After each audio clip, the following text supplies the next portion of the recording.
I got your sex, yeah, this life that we live ain't just words that we say, it's the weight that we give. Crayon Box Confessions, judgment free, don't pretend. Tell your story right here, we don't break, we don't bend. Everything happens for a reason, they say. Even pain got a purpose, even night finds a day. You ain't fighting alone, yeah, we stand to the end. I got your six, yeah, I got you, my friend. 97, young Jimmy laced up his boots with a mission. Never knew that his path would be written in fire and friction. Ramadi rose with attention, thick every second to gamble. 04 IED blast, wounded a Marine with blasting shrapnel, dust in the lungs. Heartbeat racing, vision blurred from the shock. Life changed in the moment when the world just stopped. Lost parts of himself, but not the fight, that's a different condition. You can break down flesh, but you can't kill the mission. I got your sex, yeah, this life that we live ain't just words that we say, it's the weight that we give. Crayon Box Confessions, judgment free, don't pretend. Tell your story right here, we don't break, we don't bend. Yeah, Walter Reed trying to beat back a life from the wreckage. VA hospital halls with a broken, learn strength in the pressure. That's where Beth walked in, yeah, fate in disguise. Crayon Eater's wife, but she saw through the eyes. Not the scars, not the past, not the war that he lived. Saw a man still standing with a life left to give. He said, you saved me, she said we saved each other. Built a life from the pain, raised three together, father and mother. Years turn to purpose, every story gets told. Now they open that door so nobody walks alone. War took pieces, love gave them back. Pain made the wound, purpose filled the crack. Silence will kill you, truth brings you home. You ain't gotta carry that weight alone. I got your six, this ain't a slogan, it's a last. From the war to the healing, we don't ever back down. Crayon Box Confessions, judgment free, let it out now. Tell your story, yeah, your voice matters, pal. Everything happens for a reason, we see. Even broken roads lead to who we can be. You ain't fighting alone, yeah, we stand to the end. I got your six, yeah, I got you, my friend.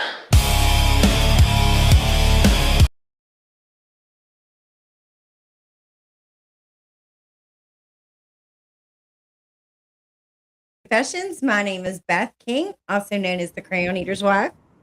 And I am Jimmy, aka your one-legged wonder. Thank you, everybody, for joining us on. Thank you for joining us here in the Crayon Box with Crayon Box Confessions. We've got a great show planned for you tonight. The man, the myth, the legend, the one who is helping make our dreams of helping other veterans come alive. We've got Todd Packer with us, former Marine, small business owner. He's the one that is helping fix up our bike that our motorcycle that we are looking to give away. Todd, how you doing tonight? Man, I'm doing great. What an honor, you guys. Thanks for inviting me. Oh no, it's our pleasure. We're grateful that not only we met you, and we'll get into that story, but that you agreed to come on and just, you know, you're an amazing person. So I'd love for you to start off telling us about, like, you know, where you're raised and your service. Okay. Right now? No, tomorrow. We'll talk tomorrow. Yeah. Like I said, it's my pleasure to be here tonight, Beth and Jimmy. It's been so good to get to know you guys. I feel like we're friends already. We haven't known each other for very long, but I truly feel like we have a special bond, and it's been nice to get to know you and spend time at my shop and spend some time with other people that have been involved in this. So truly an honor. Like I'm a West Coast guy. I've been out to North Carolina area about 7 years, and I moved out here for a woman. And it's a good reason to move somewhere. So I met my wife. Okay, so it worked out. All right, good. It did. Happily married. Awesome. I love that. Like I say, I'm a West Coast guy. So as far as my service goes, I'm from Idaho State. So I moved to, I went to boot camp in San Diego. I'm in a San Diego boot camp. Isn't there a rivalry between like Paris Island and boot camp in San Diego? I don't think I could have done out here. No, with us. You know, we had Stand, please. we had scorpions and snakes, but we didn't have the humidity. I went to boot camp in the summer, and San Diego was, I got to admit, was a pretty nice place to PT Did you? compared Yeah, I bet. compared to here, man. So, Oh, yeah. I wouldn't want to be doing what I did out here. So, hats off to anybody who went to East Coast boot camp. But anyway, I joined the Marine Corps in 1990.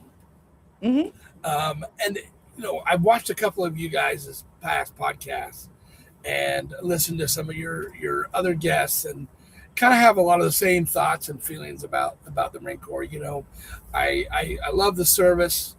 I feel like the Marine Corps is the best run organization in the world. They've just got things down pat. They just have a method that works. You may not understand it, but it just works, and it works every time. I tell people that I've taken the good parts out of the Marine Corps and left the bad. There's some bad things that you can leave with, and bad mental things that you can get hung up with, but I tried to leave that and really truly take the good out of the Corps. And the things that I've taken out of the Marine Corps was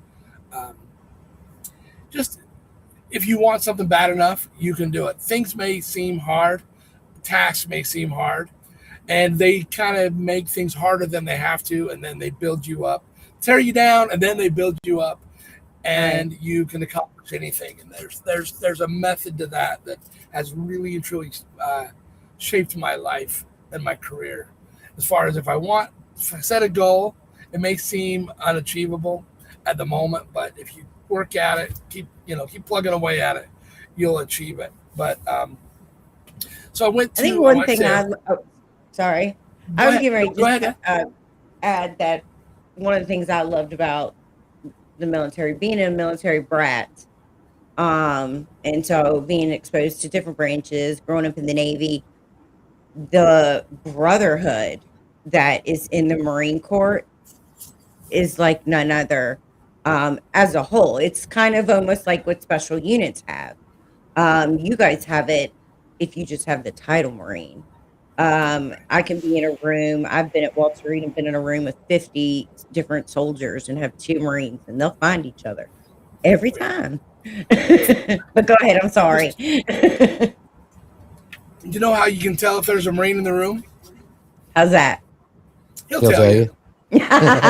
That's true. But go ahead. I'm sorry. As far as no, you're good. As far as my service goes, if you guys remember back, I was in what they call Desert Shield.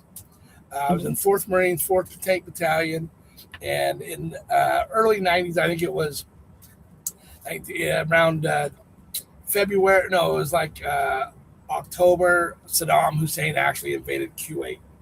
The reason why they did is for Kuwait owed Saddam a lot of money, and vice versa. Opposite, switch that. Saddam Hussein, Iraq owed Kuwait a lot of money over some oil deals, as far as I understand. And rather than paying back, they just invaded the country. And it was over oil, but I didn't realize.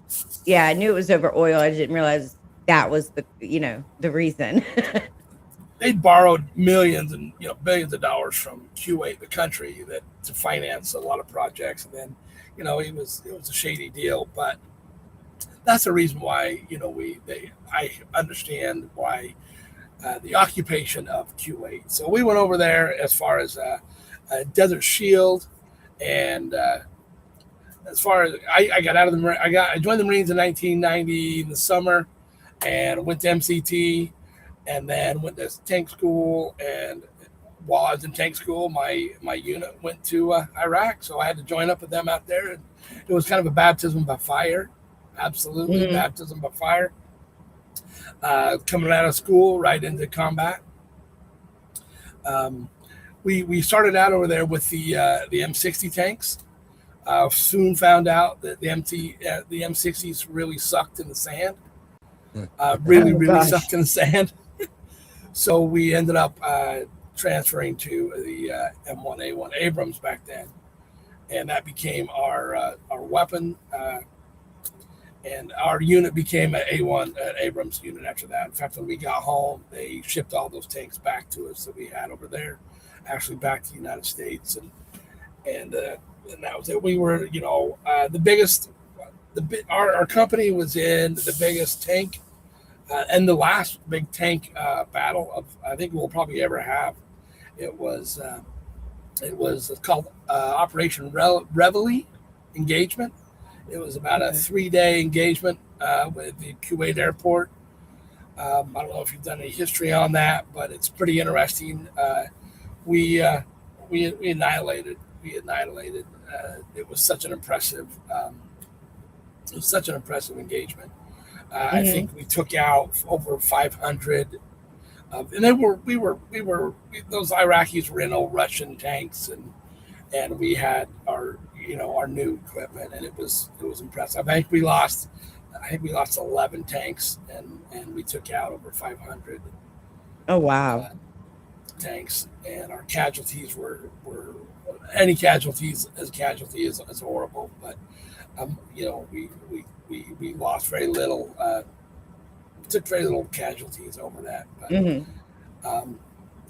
came home, and I think according to some of the other podcasts, I kind of the same thing. I kind of came back, got out of the Marine Corps, did my time, and then put some distance between me and the Marine Corps. Just some bad memories, some bad things. I just wanted to put some distance between it. And as I've gotten older, my Marine Corps service just means so much more to me now. No, I definitely can understand that, and I think Jimmy can relate to that in a sense. Yeah, it's always meant a lot to me. It seems like the farther I get from medically retiring, the more it means to me as far as my time the time I served, and everything that I did. I did realize on my second Westpac on ship, I realized when I was getting back that I was going to be getting out, and had no idea how to go about my initial goal of getting into federal law enforcement. And it made me sit down and think, and I realized that I grew up wanting to be a G.I. Joe, and being in the infantry, I was living my childhood dream job. Why was I getting out? So I rushed a re-enlistment and stayed in as far as that goes. But yeah, I love the Corps. I respect all the branches and anybody who served in any branch as far as it goes. And I get asked all the time, if somebody wants to join the military, are you going to push them towards the Corps? No, because I don't want just anybody in a fighting hole next to me. I'm going to ask what they want to do with their life, and then help them pick the right branch based off of that as far as it goes. Because if you serve, you serve. You've got my respect. If somebody wants to go in the medical field, we're not going to say, join the Corps. Hey, I tell you what, but a lot of my best friends are Navy corpsmen. They became family. The corpsmen, I have more respect for Navy corpsmen than almost anybody in the service. They fought right alongside us. I love the Navy. My dad was a Seabee in the Navy. He was very disappointed that I didn't join the Navy. My dad was a Navy corpsman. We were actually stationed at the Seabee base in Mississippi. It was a horrible place. Okay. But like we when we first got there, my mom was like, let's go to the beach. Well, there just had been a hurricane. So there was like dead fish all over the beach. It was horrible. We never went back. It was horrible. But we traveled a lot with my dad until.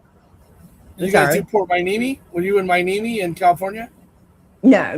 We never got to California. We mainly stayed on this side. Mississippi, I think, was probably one of the furthest places we went. My dad, my mom did. My brother had learning disabilities. And back, when we were growing up and going to school, especially like elementary, they didn't have those specialty classes and teachers and stuff like that as readily available. And it was making it harder for him. So my mom ended up moving us to Virginia and saying, this is where we're staying. Bye, honey. I'll see you on leave. So my dad would go get stationed other places after that. But we traveled a lot up until like I was in third grade with him. Gotcha. And again, I want to tell you guys, thanks for all you guys. Thanks for your service, Jimmy. It a pleasure as far as that goes. Like I said, I love being in, while being in like almost every other Marine I think that I've ever met. I wasn't happy unless I was, how long have we been on? 15? Okay, yeah, we've been on 15 minutes.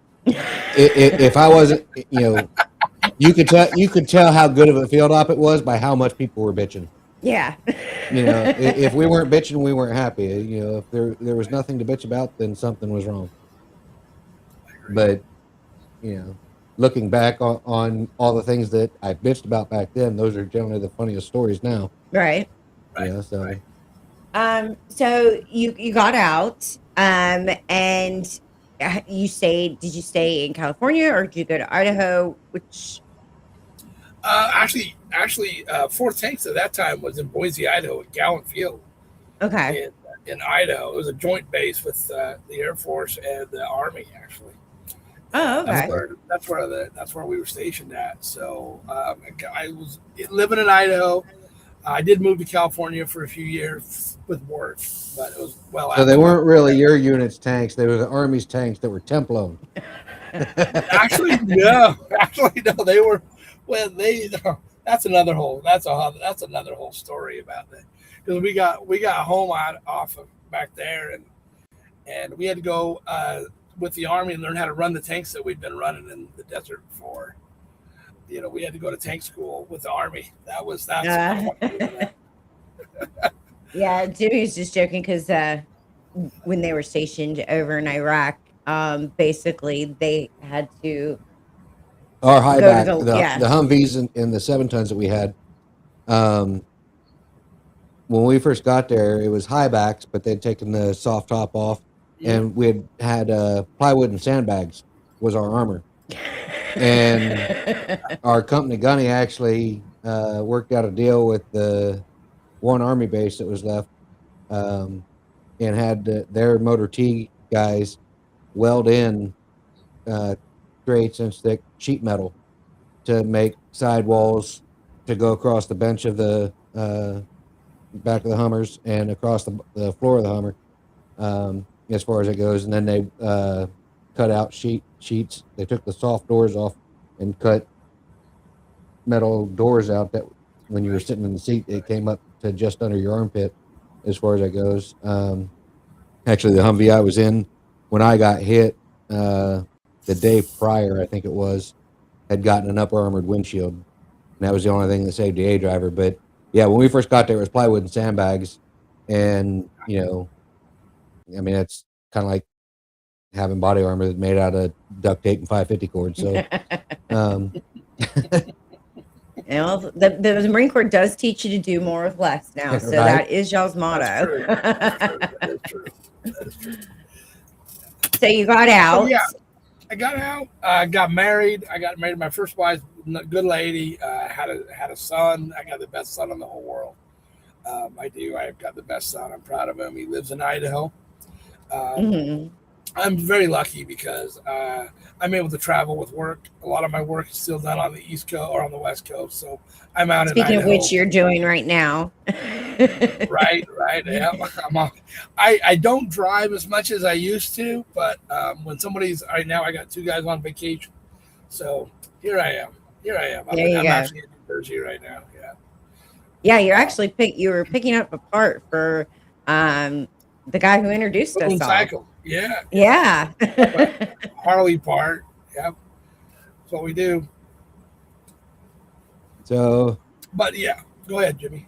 Actually, I'm gonna go ahead and pause right there. Do a quick commercial, pay the bills real quick, and then we will get into what took you into motorcycle repair, owning your own shop, getting into motorcycles, all of that here in just a moment. But in the meantime, do you? I don't have my script in front of me. I just had it in my head, now I lost it. I'll blame the TDI. 1 second. You have all the desire and dreams of improving your business or selling your services to the government, getting some of those government contracts, but not know how to do it. If you do, reach out to Artias. at YESRTS.com. These guys are great. They will walk you through everything, help you get registered, certified, and set up, and help you draw up proposals, and get you some of them government contracts, get some of that government money.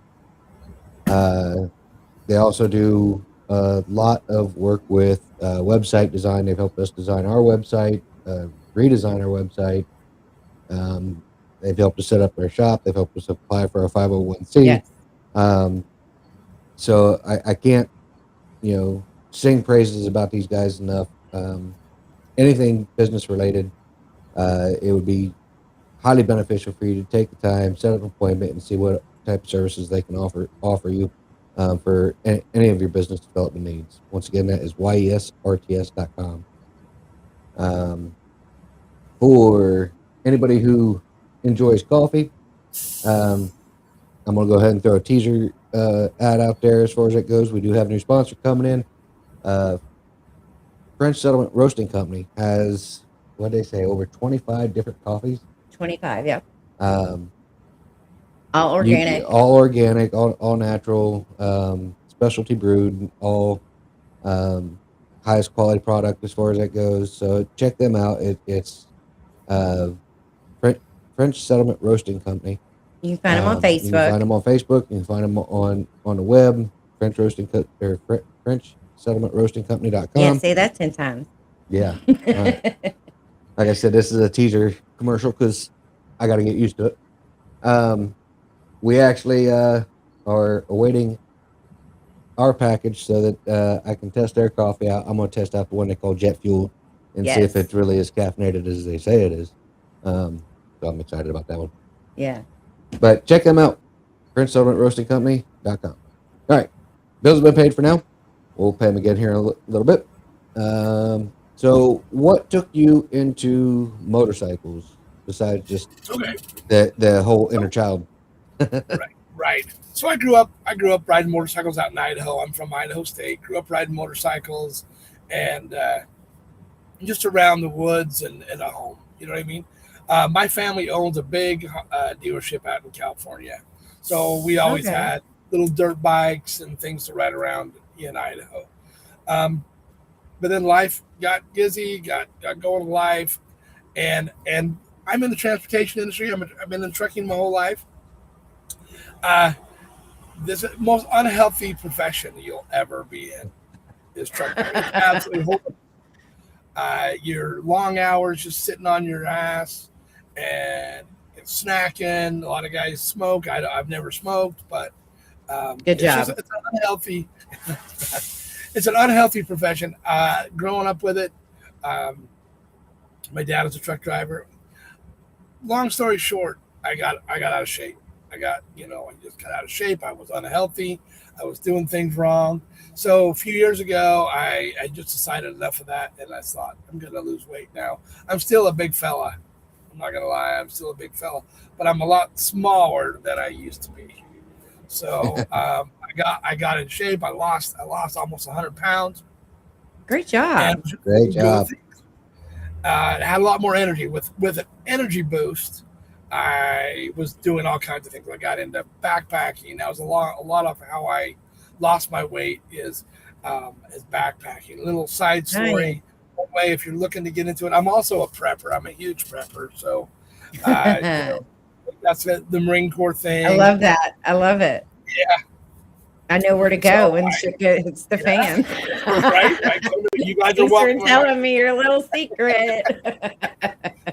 So I got thinking, and how I would started doing it is I would put together a backpack. I always carry a get-home bag in my truck, and I thought, you know what, if I needed to walk my hiney home, could I do that? So I started doing it. So I literally on the weekends, on a Friday night, I'd have my wife pack, put me in the car, and we'd drive out 30, 40 miles, drop me off, and I would walk home on the weekend. I would stealth camp out in the woods. Tell you what, the best places to sleep when you're walking is behind the church or in the cemetery. Okay. Well, I can see the cemetery. Nobody wants to go to the cemetery. So you probably Nobody messed with me at a church, and nobody messed with me at a cemetery. I'd go out, pitch my tent. Yeah. I used to just had a tarp, just back to my Marine Corps days.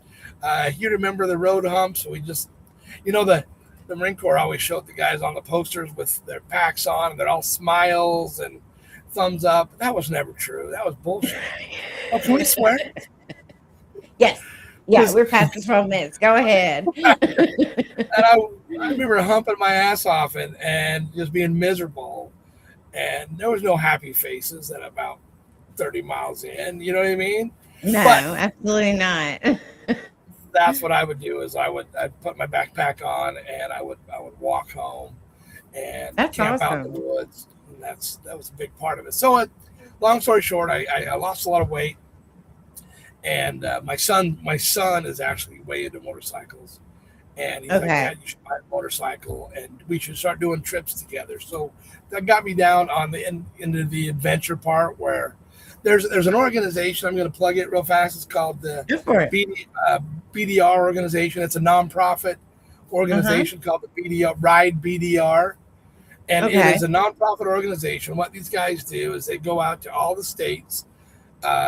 And they make routes, off-road routes that you can ride a motorcycle off-road as much as you can. Nice. You may have to pop in to get gas. Out here on the East Coast, there's more asphalt than what we like, but they have developed routes that you can go ride, and they're amazing. Out west, they've got them in every state, and that's what we started doing is going and riding these BDR routes. Like a regular Harley and an adventure bike are two different things, correct? Absolutely. Just in case people who don't know, I noticed looking at your bike when we were at your shop, how much different it is, how much almost even taller it is, the tires, all of it. It's essentially just a big dirt bike that it's not a good road bike, but I do lots and lots of miles on it. Nice. I ride, every year I ride across the country at least once, and they're kind of the Swiss Army knives of motorcycles. They're not a good road bike. They're not a great dirt bike, but they'll do both things fairly well. So that's the adventure. So I bought an adventure bike and just started riding off road. And let me tell you, before you go do that, you need to go get some skills on a dirt bike. My suggestion is go buy a small displacement dirt bike. If you've never ridden motorcycles, go buy a small displacement dirt bike. Get some skills, develop some skills on a small bike. Then like go on a buy track or something where it's controlled. Okay, exactly. Yeah. Just ride the woods. Go take some, training on a little bike that you can handle. A lot of these guys will, me included, go buy a big heavy adventure bike that's 500 pounds and go ride it off road. And it's challenging. It's a blast, but it's challenging. So that's sure. Basically what I got involved in. Nice. I love it. And you and your son do some trips together too. So that's the way you guys are able to connect. Yeah. Every summer we do a long ride. We spend weeks during the summer doing that together, and I'm very blessed to be able to do that with my son. So, and we got a couple other friends that are involved, but it's always me and my son. Well, you have sparked an interest. I mean, Jackson, our son, has been interested in a bike, and now we're looking at buying one of the small. You had a bike that fit him perfectly. So it's almost like it's fate, and I feel like we've got into it, and he's already figuring out pliers, and before we even left CNU, he had a whole plan on how he was going to make the money because he has to pay for it. He's an amazing responsibility. So because it is expensive, it's not cheap, but I love that. I love the go-getting and the willingness. I'm willing to do it because he's so gung-ho about getting on a bike. And I also think about the future, the one day where he can ride a bike with Jimmy, when he gets old enough. That's something that they can share. I know, especially, with Jimmy being an amputee, there was a lot of things, especially growing up, that our kids, he wasn't able to teach them and do with them. And that was one of his big frustrations. But finding these other ways to be able to connect with your kids, I think is amazing. And I love that you do the adventure ride. And I just hope that that happens for Jimmy and Jackson. Yeah. They stopped making 3-wheelers, as far as that goes. So I don't know. We might have to. We all could just do not adventure. Well, I was just looking at the adventure riding and thinking there might be a challenge for Todd to see if we can custom fabricate a Trike adventure bike. an adventure trike. I've got some ideas. That would be a fun project. No, I'm serious. I've got some things rolling around up there. I think we could do it, actually. I am all for it. I grew up on dirt bikes and quads and snowmobiles and BMX and everything as far as that goes. So I would be all about,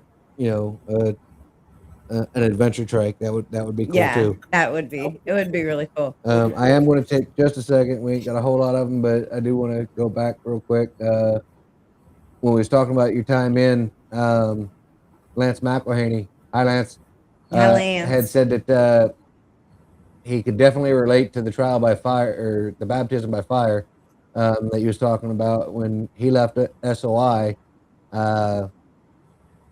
Basically, he left SOI and then flew over and joined 2-4 in Ramadi, which is where I was at when I got hit. So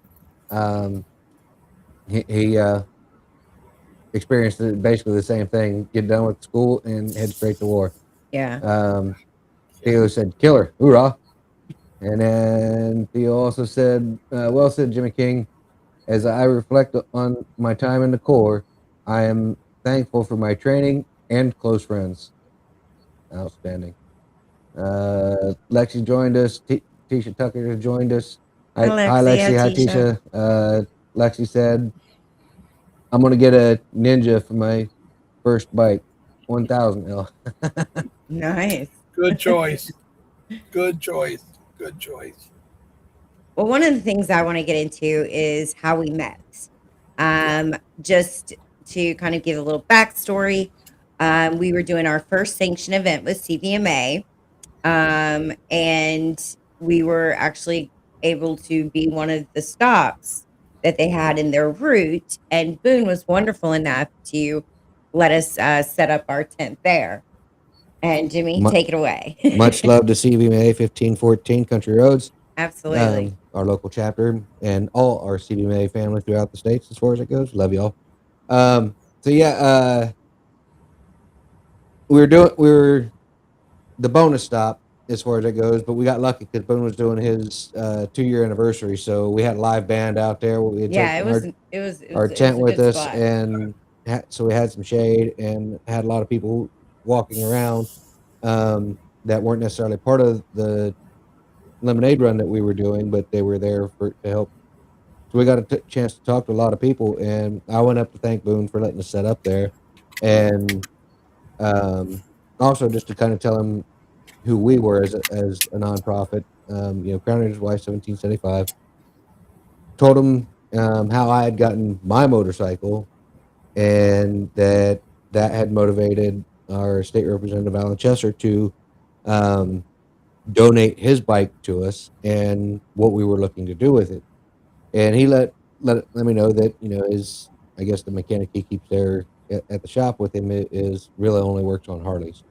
And the way he said it is, but any of the metric bikes, I send any and all of them, and anybody who asks about them over to Todd. He's my metric bike guy. He will take you. He's actually over here. Give me just a second to finish up. Matter of fact, he's right here. and I'll bring him over. And and Todd, you came up and started talking with us, and we found out we're brothers in the Corps as far as that goes. Both part of 4th Marines in one way, shape, or form. And small world, smaller Corps. Mm-hmm. And so we started telling you what we was looking at. We've got this 98 Honda Shadow 1100 that looks really pretty. It just hasn't been started in over 3.5 years, and is going to need some serious maintenance to get it back into good running condition. As far as that goes, and without Batten and I are blinking. He was like, "Give I'm it to me. in. I'm in. I want it. Let's do it." Yeah. And we absolutely love that. Yeah, you jumped on it. There was loud music playing. I don't even know if we heard every word. I heard every other word. So, I mean, you heard that it was we were working on giving a bike, and you were like, I'm in. Let's do this." And we have a lot of people who step up and say that. And I think they do mean it wholeheartedly. One sec. Um, Hi, Lorianne. Go ahead. Hi, Lorianne. I do believe they mean it, wholeheartedly. But you were calling us the next day saying, "When can I get my hands on this bike?" Like, it was so the follow through doesn't always happen. And you are definitely proven you're not that person, that you're going to,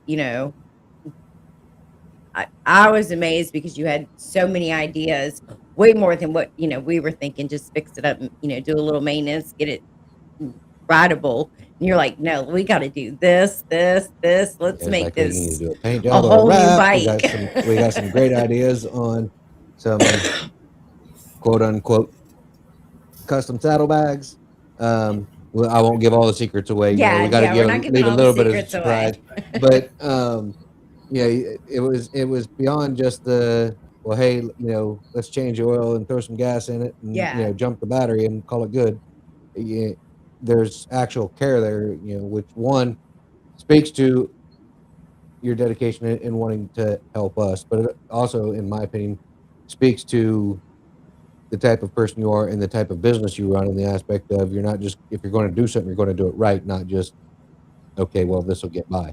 right. And that says a lot. So thank you for that aspect alone. You're welcome. You're welcome. My pleasure.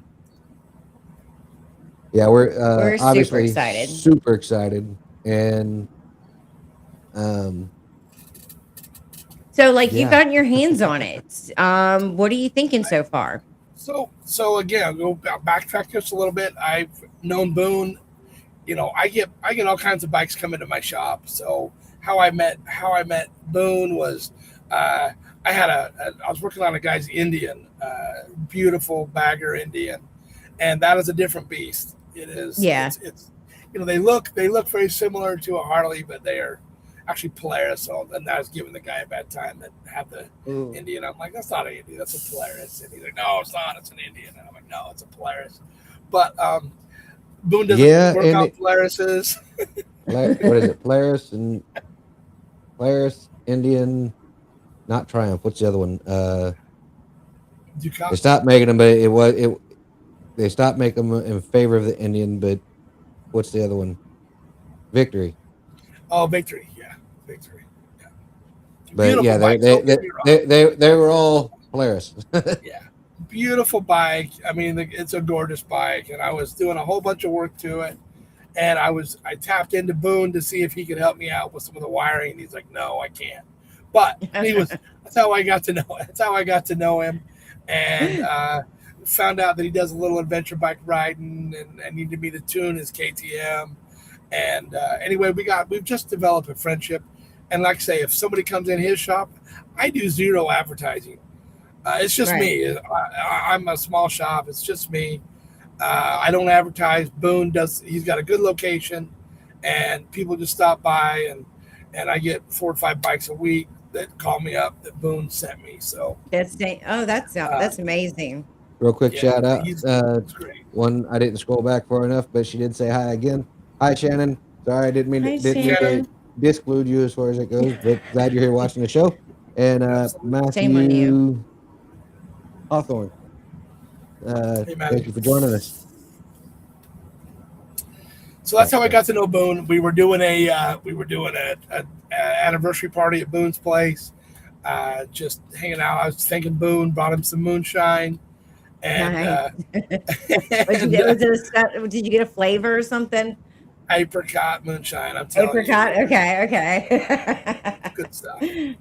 So thanking him for all that he does for me.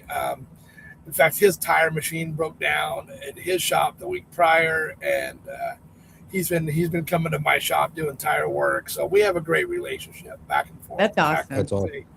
I'm up here picking up a Harley motor for him on Thursday to save him some shipping on the way back from a guy in New York. But anyway, he comes running over me. He was so excited. Like, Todd, you got to meet these guys. Come on. I just put it together. And he's like, you got to come talk to these guys.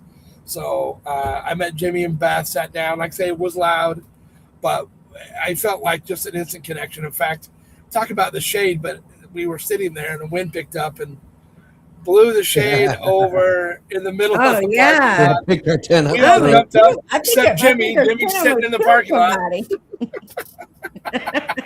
Yeah, I knew my luck. If I jumped up trying to either avoid it or catch it, that's when I was going to get smacked in the face. So I figured, I'm going to sit here.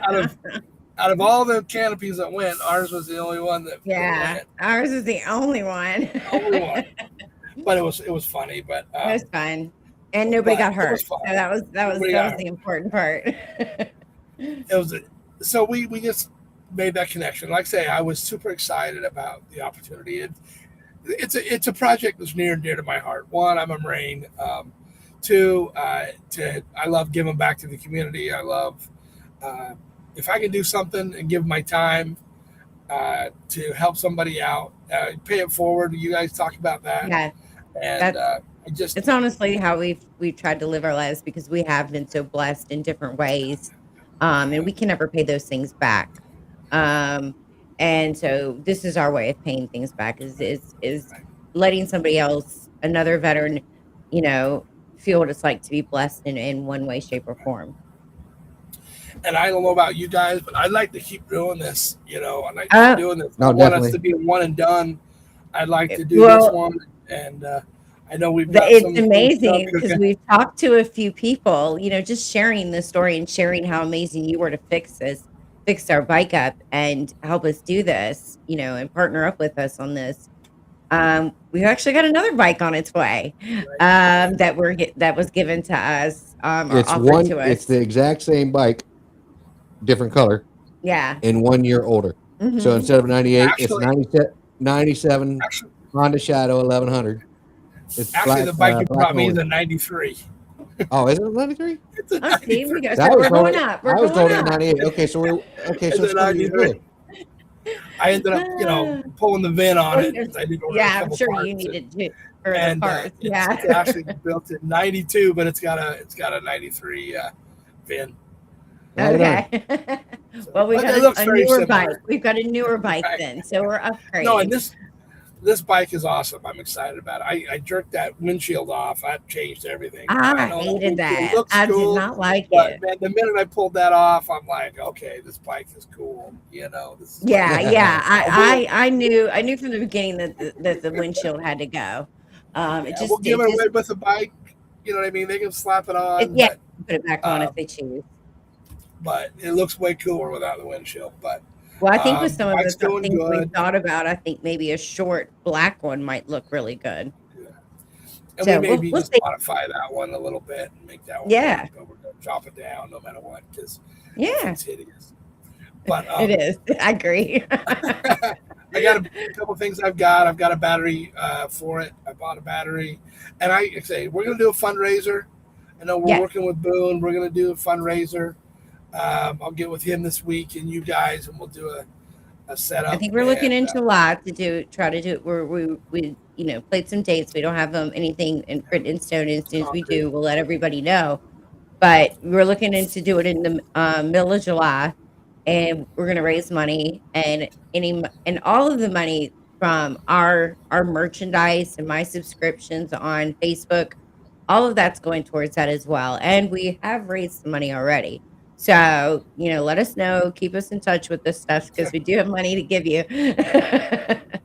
I'll donate all of my this is time. towards that. And anybody who would like to donate to it, QR code's here where you can help support the Crayon Box 1775. Yep. Here, let me. You ticked on it earlier.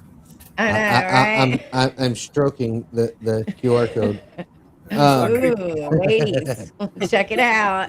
But looking at the time, I am going to quickly pay the bills. We'll read some comments, then we'll get into our entertainment segment. Yep. Alrighty. For those of you who get it.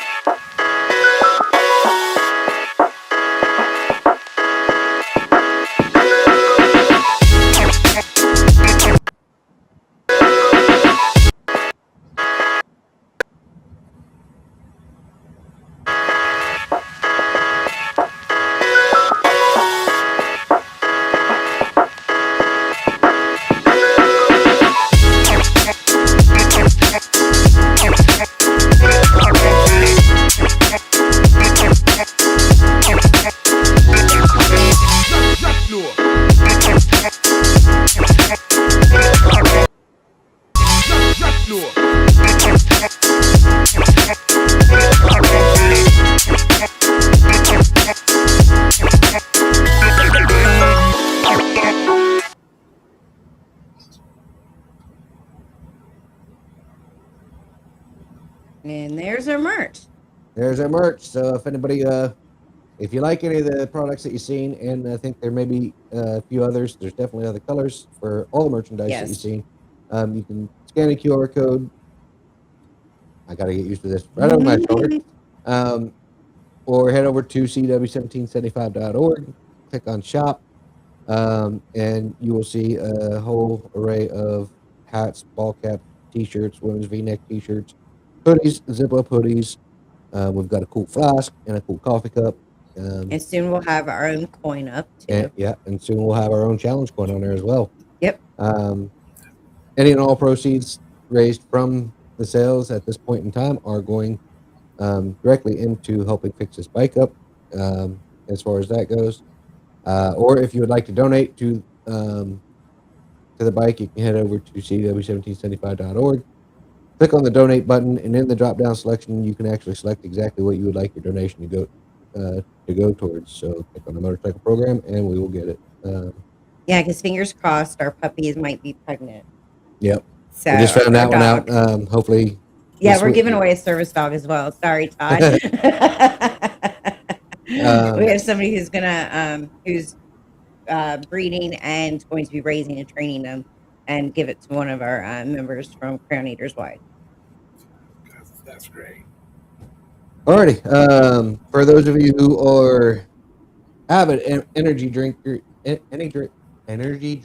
drinkers, but don't like the sugary crash as far as it goes, head over to shop.omeza.com. They've got 3 different flavors. You can get a 12-pack of each individual flavor or a variety pack. I personally like the strawberry kiwi, then the peach, and then the original. And Beth likes I'm opposite. I like original peach. So we're kind of like yin and yang on that one. Yeah. As far as that goes, but it's 100% natural. There's no sugar, no calories, no none of that. But it gives you that still all natural energy. It gives you energy and hydrates you at the same time. Yeah. And I didn't honestly think I'm not a seltzer type water type person. And that was kind of how it was explained to me. This is not that. It tastes good. Like, I didn't really I've never really liked seltzer water, even flavored, like those White Claws and all that or whatever. White Claws alcoholic. Oh, yeah, whatever. Oh, it's the only one I could think of that was flavored. It is flavored with alcohol. Right. But it's not that. It is really good. I tell people all the time, I've been going on a health journey too, Todd. And I was drinking 6 Monsters a day. And now I've stopped drinking my Monsters. If I need something, I drink an Omeza. And over this past year, I've lost 90 pounds. Wow. That's awesome, you guys. Thank you. And last quick commercial as far as it goes. For any of you that happen to be in the North Carolina area, as far as it goes, for all your motorcycle needs, go check out Todd Packer with Firehouse Cycles. This man is amazing, I'll tell you that much. And he will make sure all your motorcycle needs are taken care of. Alrighty, looking at the Shannon said hi, Matthew said hi, Lorian said that's incredible, talking about the second motorcycle. Shannon said Awesome. Yeah. Linda Hudson said, hey, happy Cinco de Mayo. Oh, yeah, it is. It is. I know. Happy Cinco de Mayo. We didn't even have we tacos the day before. You were a day early on the Cinco de Mayo. I was going to wear a sombrero, but I just, right? We should have. Lorian said, your heart thanks you for not having that Tory. All right, so you ready for some bad? Okay, so we're ready for our entertainment segment, and we're gonna do bad news advice. This is where we ask you a question, we're gonna answer, and so is Todd. We're gonna give the worst advice possible, and that'll give time for people in the audience to give their answers as well. So, come on, guys, type them in. We want to hear your opinion or bad news advice for whatever question that Jimmy's getting ready to read right now. Hello, Todd. My name is Marco, calling from Fort Worth, Texas. I would like to propose to my girlfriend, who is a rider and loves dirt bikes. What is the best way to propose to her? Say that So question one more time. the caller, guy's calling in from Texas, and he's dating a girl who is real big into dirt bikes. He's wanting to know your advice on the best way to propose to her. Remember, this is bad advice, so your goal is to give the absolute worst advice possible. Now, if she likes dirt bikes, let's just say she races dirt bikes. I say worst advice ever in this scenario is to like tie like we wanted to tie a balloon to you, but tie a flag like that waves in the back from your neck and your waist. But you be butt naked riding the track. Okay, that is some. That's bad advice. That's bad advice. I mean, just riding naked on a dirt bike alone is bad advice. It's hard to beat. In any situation, especially a guy. I don't know about that. Well, if we was to say the same thing as far as she races dirt bikes at the next motocross race, when she goes to the bathroom before getting on the bike to take her position at the starting line, fill her gas tank with sugar.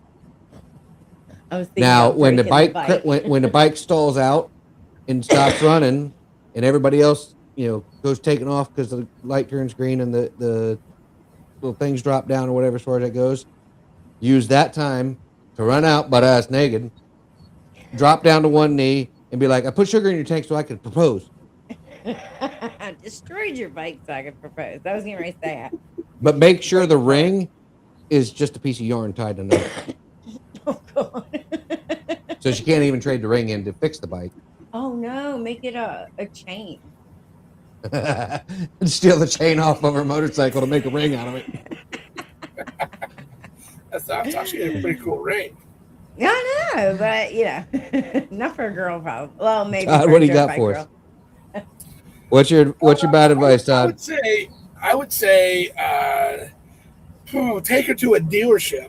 Buy the bike, buy your dream bike before you propose, because that could be a deal breaker right off the bat. So go buy your dream bike, take it to the dealership, and say, "Here's your ring," and have it tied to your new bike. You know what I mean? Have it tied to your new bike. So I heard dream bike, but it's yours. Right. But to totally downplay that you just bought a $15,000 dirt bike, and she can't be mad at you. She can't. How could she be mad at you for buying a brand new dirt bike? Do it early so that because if you ask her a week later, she's gonna be like, "Nah, we're getting married. We can't afford it. We got the wedding." You know what I mean? We gotta start saving. Sell her bike and use the money to buy a crotch rocket, and then pick her up from work on your new crotch rocket and propose to her. Oh yeah, that. Y'all are mean. All bad advice. All bad things. Okay, what do we got here? John Wayne Vogel said checking in late. Just got home for a minute. Hi, John. Lorianne said, run up on a moped. Lorianne said, oh my goodness. Oh goodness. Speaking of mopeds, Jimmy's grandpa and uncle were into mopeds, where they even got into like a biker. Well, not a biker. They weren't mopeds. They were the scooters. Scooter club. And they were in these scooter clubs, and they would talk about going on these rides with their scooter club. The same way that like bikers will talk about going on rides with their MC. I'm just picturing his grandpa in chaps. And his grandpa. Sorry, Grandpa. He used to bathe nude at Jimmy's parents' house because they live out in the middle of the country. So he got caught a couple times. But I always pictured, I wanted to get him some chaps because I was hoping he'd like ride his moped with just his chaps on. All righty. Now, I lived in LA for a few years, and there was literally these groups of guys that were riding these Honda Ruckuses, and that's the whole thing. The Honda Ruckus is a little 49cc scooter, and they would literally, bling them out and put big motors on them, and there were gangs of guys riding Ruckuses, and they were legit. That's what I imagine. They were legit. All right, bad advice 2. We'll try and rush through these last 2 before we swing back around. Bad advice 2. Hello, Jimmy and Beth. What's your advice for someone who wants to start a podcast with their spouse?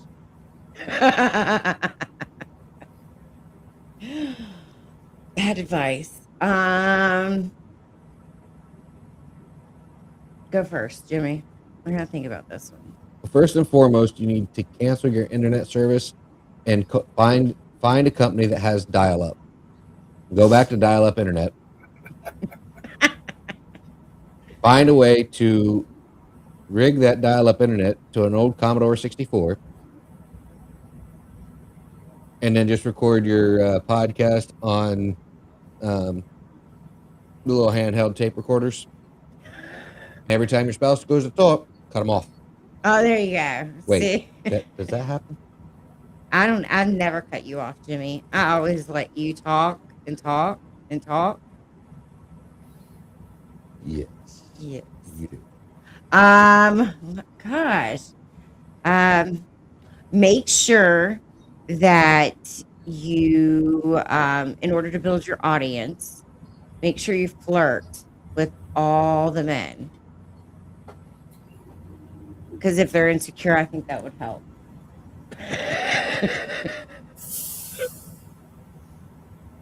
And vice versa. If flirt with all the women. Nah. I mean, it's bad advice. Oh, and midway through the podcast or at any random given point when your spouse is talking, shoot them in the face with a squirt gun that's filled with hot sauce.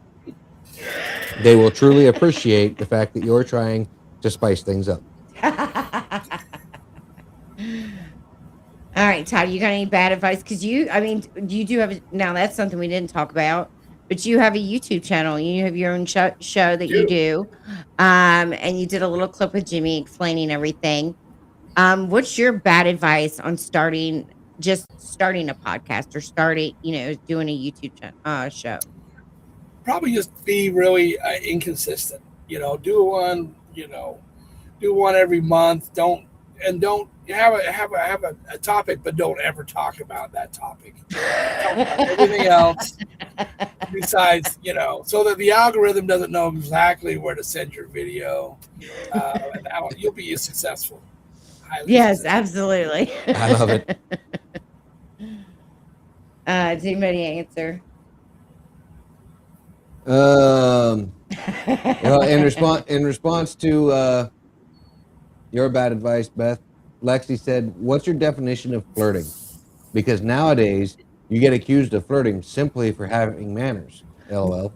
You know what, Lexi? I completely agree with that, and that's kind of honestly why I said what I said. Because as everybody, like Lexi and everybody in here know, if I say something, I'm like, "Hello, honey," "Hello, love," "Hello, beautiful." That's just how I talk. I'm from the South. That's how I was raised.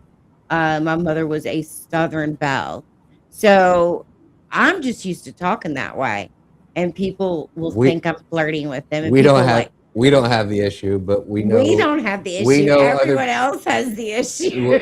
We know other people that have had the issue of their spouse or significant other get upset because the person was liking someone's. Yeah, I don't have time to track Jimmy's likes. And I stole Jimmy's phone one time because I broke mine, so I was using his. I friend requested about 50 girls. I was like trying to get him a fangirl. I really was working at it. Lorianne I'm not jealous because I'm not worried. Jimmy is probably as loyal as they come. And I know that I have a wonderful husband, and he knows I ain't going nowhere. Nobody's gonna put up with my shit. Lori Ann said, "Offend as many people as possible and have no direction." Yeah, exactly. Talk about religion and Lexi agreed with politics. you. She calls everyone love. It's kind of exactly what I do.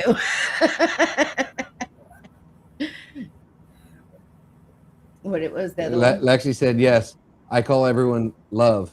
Yeah. And then she also said, "Except for with you, Beth King, I'm legit flirting with you." Oh, good. You know what? I wasn't sure. I was hoping, but then, sometimes you disappear, but I love you. I love you, Lexi. And then bad advice 3, last one, and then we're extremely short on time. Hello, Todd. My name is Obi. I'm calling from Destin, Florida. I just graduated from high school and I want to join the military. What is the best branch to join so that I don't get deployed to the Middle East? Now this is real advice here. No, this is bad. We're bad probably advice not as getting well. to say. We're not going to save our souls Yeah, tonight. we're just going to be a bunch of sinners You're tonight. just going down in flames tonight. Oh shoot! So this is bad advice. Oh, I mean, if it's bad advice, Marine Corps. Right. Well, I'd say the Marines or the Army. I mean, I'm a Marine, so I would say definitely join the Marines. But yeah. And join infantry. You got to join infantry too. All the way. If you go to the computers or something, you might be able to avoid it. Score really bad on the ASVAB. Just go in there. Where that's your only option is the infantry. I'm gonna say either. Well, I'll go with one of 3 branches in all actuality: the Marine Corps, the Army, or the Navy. But only if you're very, very smart. Score really high on the ASVAB, and make sure that the recruiter locks in your contract that you're going to be in counter intel, because you'll never get deployed because it's counterintelligence. Counterintuitive to deploy you, right? Okay. All right. So, real quick, Lexi said SEAL. SEALs. Yeah, SEALs. Oh, your wife joined us, Laura Packer. Todd's wife says, "Great job. I can't wait to meet really you. Enjoying the content and conversation. Thanks for having Todd on." No. Love you, honey, Laura. No, thank you for letting your husband out, and I can't wait to meet you. Lexi said Delta, and Mark Doc Abrams said Salvation Army. Ring the bell. All right, swing it back around, babe. Okay, so one more time, tell us, about yourself, about your shop, the motorcycles you work on. We got to plug it in your YouTube channel. Okay. Yeah, hey guys, what an honor to be here tonight. I really do. It's an honor to meet you guys, be involved in your organization, to work on the bike, and just to be a part of that. It's really, truly an honor, and it's a blessing to meet you guys and be a part, like I say. My shop is Firehouse Cycles. I'm in Epsom, North Carolina. Did you guys have a copy of my business card? You can throw it on there. We will. Okay, that'd be great. So contact that through my business card. I also have a YouTube channel. It's called Adventureography. It's all about motorcycles. I post every 4 or 5 days, and I've only been doing it about a year, but it's my passion. I used to just work on bikes and ride bikes, and I do shop tips. Anything from what I'm doing that day to rides that we do. I do rides with my beautiful wife, and there's a lot of shop content. So go check out the channel. I'm working hard on it. I don't take myself too serious, but I really do put a lot into my videos, and you'll get a feel for who I am and what I do. You'll get a good idea about me and my shop. So go check it out, please. Adventureography. Yes, and we're gonna plug your I think Jimmy's plugging in the comments right now. Gotcha. Your YouTube channel. This is my logo. When you go find me, it's got a little guy on a motorcycle, and love it. Thanks, you guys. Well, I am, again, we are so blessed to meet you, and we cannot thank you enough for stepping up and helping this become a reality. I am super excited, and I can't wait to do updates along the way to get everybody else excited about it. We've already got some applications filled out. We will put the application link on in here as well.